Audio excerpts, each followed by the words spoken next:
Hola, ¿qué tal? Buenos días. Mi nombre es Norma Leticia Salazar Sánchez, estudiante de la Universidad CNCI. El número de mi matrícula es AL099710. El día de hoy les voy a hablar acerca de Historia Universal Contemporánea, que está a cargo del licenciado Francisco Martínez Domínguez, donde me hace una serie de preguntas. Poco a poco se las voy a ir contestando y para esto les hice un material didáctico. Por primera instancia tenemos ¿qué fue la Guerra Fría? Ok, se los voy a ir pasando así para que me puedan entender. Tengamos en cuenta que la Guerra Fría fue un conflicto político y militar que surgió después de la Segunda Guerra Mundial. Ahí obviamente participaron Estados Unidos y la Unión Soviética. Ellos competían por el dominio militar y tecnológico. ¿Por qué se le llamó la Guerra Fría? Bueno, porque no hubo necesidad de armas. Tomemos en cuenta que era un conflicto político y militar, que fue por eso que se le llamó así, ¿vale?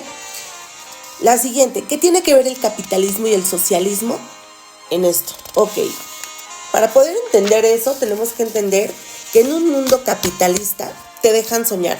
Es un país capitalista en donde un niño puede decidir, quiero ser astronauta, médico, aunque el camino sea difícil, ¿saben? Aquí tenemos la decisión de que pues si nosotros queremos hacer algo tenemos que trabajar duro, pero donde sabemos que lo vamos a lograr. Y donde sabemos que si fracasamos podemos volver a intentarlo. ¿Qué pasa en el socialismo? El socialismo solamente nos enseña a sobrevivir. Así es. Aquí el mismo niño que tenía derecho a luchar por sus sueños, bueno, aquí el mismo niño a lo único que está obligado es a escuchar, a obedecer, y en donde aquí estamos atenidos a que el gobierno nos dé un poquito para que nosotros podamos sobrevivir. Aquí no hay derecho al éxito. La siguiente, ¿qué fue lo que provocó la guerra de Corea y la revolución cubana? Aquí tenemos y tengamos en cuenta que en 1959 Cuba se levantó en una revolución liderada por Fidel Castro. Los cubanos solamente demandaban libertad y justicia. Obviamente los rebeldes desafiaron al régimen de Batista y lucharon por un futuro mejor, que era lo que yo les comentaba en el otro ejemplo, ¿saben? En la siguiente es, ¿cuál fue el papel de Estados Unidos en la guerra de Afganistán? Bueno, en la guerra de Afganistán, recordemos que comenzó el 2001, cuando Estados Unidos y sus aliados lanzaron una invasión militar para capturar o matar quizás a Osama Bin Laden, que en ese momento era líder de los ataques del 2011. ¿Recuerdan que fue en el 2011 fue el ataque a las Guerras Gemelas? Eso obviamente lo recordamos todos. Y recordemos que esto terminó un 2020. Estados Unidos y los talibanes firmaron un acuerdo de paz. Pero pues realmente fue algo que marcó mucho a la nación.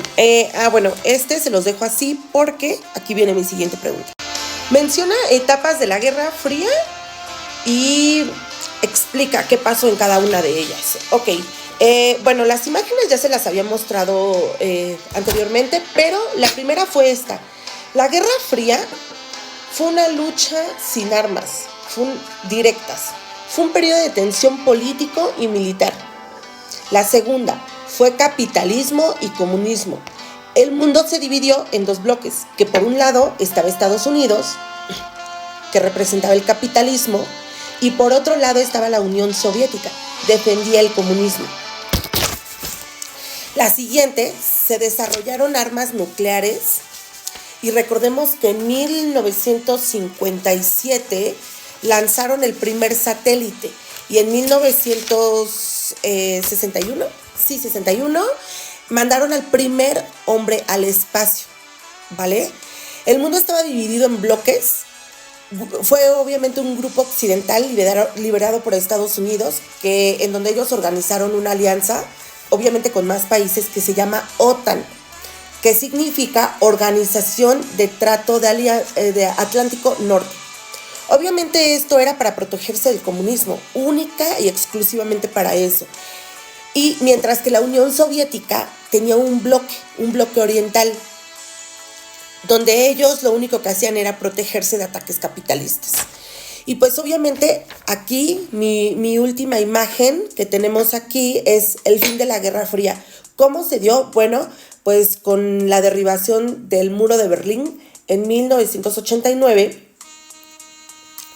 Y pues así simbolizó el fin de la Guerra Fría, en donde pues fue un ataque, sí fue un conflicto, pero también tomemos en cuenta que eso trajo consigo muchas consecuencias. Y pues esto ha sido todo por el día de hoy. Espero les haya agradado el video y espero les haya servido mi información. Gracias.